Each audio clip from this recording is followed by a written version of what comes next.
Welcome back to another episode of the Mills Knows Bills podcast. I'm your host, as well as CEO of MKB, Mills Bender, and you are watching or listening to part 2 with Trent Meyer.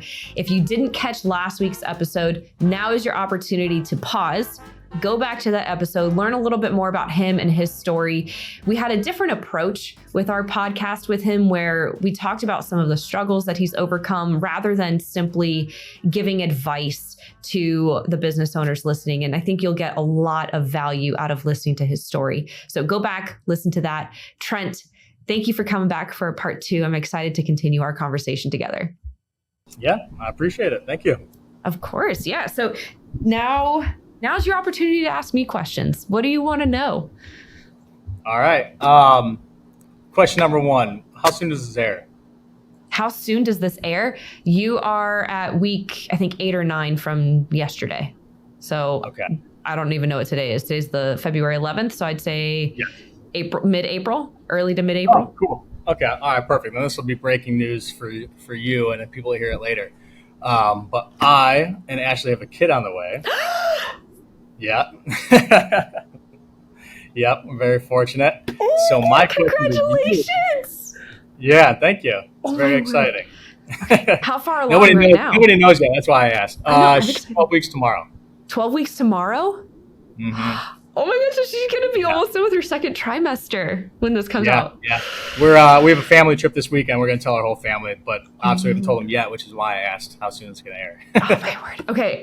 Is Ashley still on the other side of your laptop? She's upstairs somewhere. Oh, okay. Now. All right. Tell her I say congratulations. I'm so excited. You guys are going to be such good parents. Yeah, I can't wait.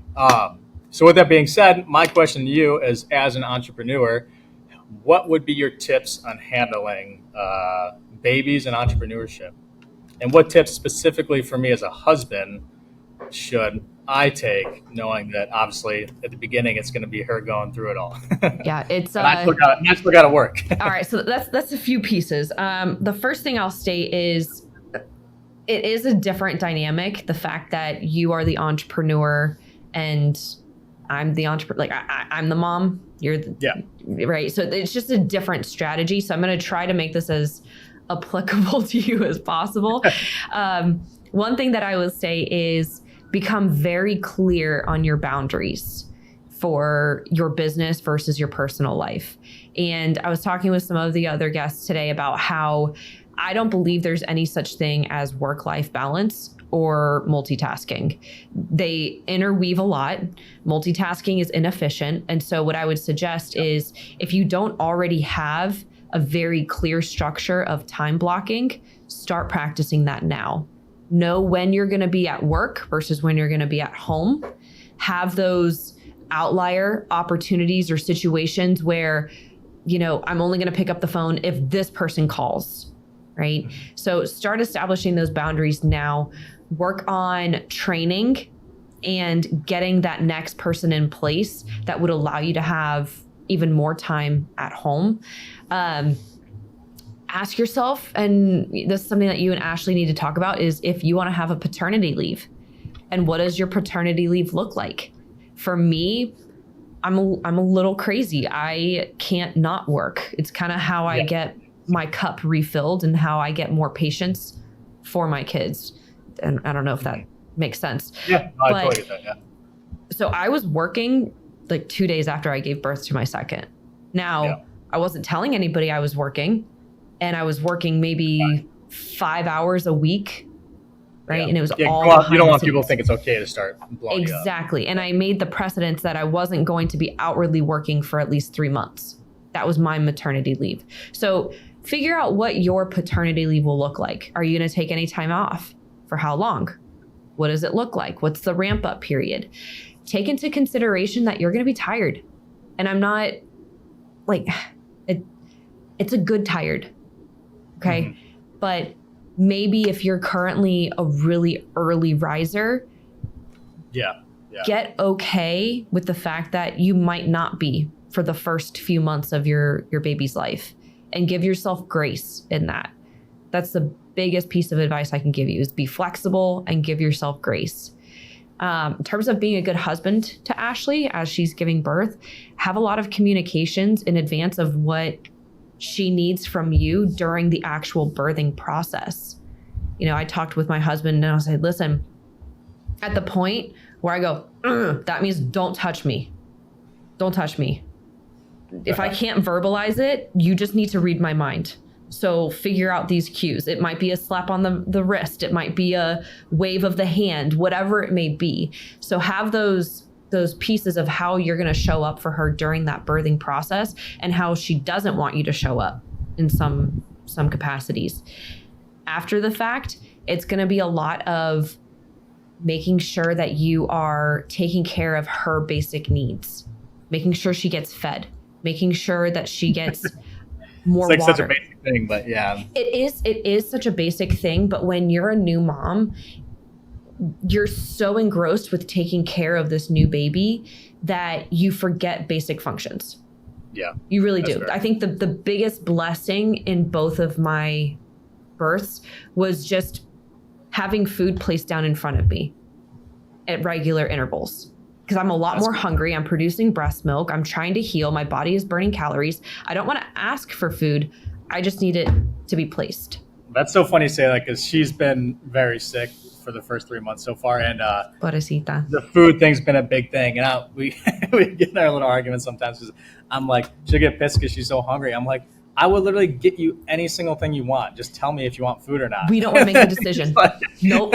No decision making, Trent. You make the decision. You give 2 to 3 options, smaller, right? It could be a plate with a little bit of strawberries, a couple slices of cheese, and some crackers. 2 hours later, you bring something that's like sliced carrots and some ranch, and then maybe some, I don't know, beef jerky. I don't know. Like come up with things that are a variety of different foods, because the last thing we want to do is make yet another stinking decision when we're already overwhelmed with making decisions and trying to keep a tiny human alive. Which you have no experience in doing yet. Exactly. So, no pressure. That's a fair point. Yeah. No pressure.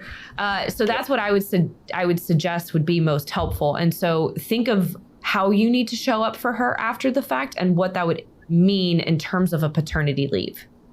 If you don't have capacity to show up every 2 hours for the first 2 to 4 weeks, then we need to figure out who will be that person. Right? Gotcha. What else? Interesting. That's really it. Okay. I'm so excited for you, honestly. Yeah, thank you. So are we. Are you guys going to find out if it's a boy or girl? That's we're a split household on that. I would prefer to find out, but she is very adamant on not finding out. So, it's a tiebreaker, and she gets a tiebreaker. So, I mean, for our first, we found out at birth, and that's exactly what Ashley wants to do. Yeah, it was nice. For our second, we found out earlier because it was a new experience that we didn't get to have with our first. Yeah. Okay, so then I do have another question. Since you did it at birth the first time, what would you say the pros and cons of that were? Ooh. Honestly, I have absolutely no regrets with it. No cons at all. I think it was so much less pressure on me, at least as a mom, because I didn't feel the need to decorate the room a certain way. I didn't feel the need to get all these different types of clothes. It just left it very open-ended. And there was such a peace, at least for me, about just knowing that I was going to love this child no matter what. And I liked not having another thing to plan. Like I didn't have to plan a gender reveal.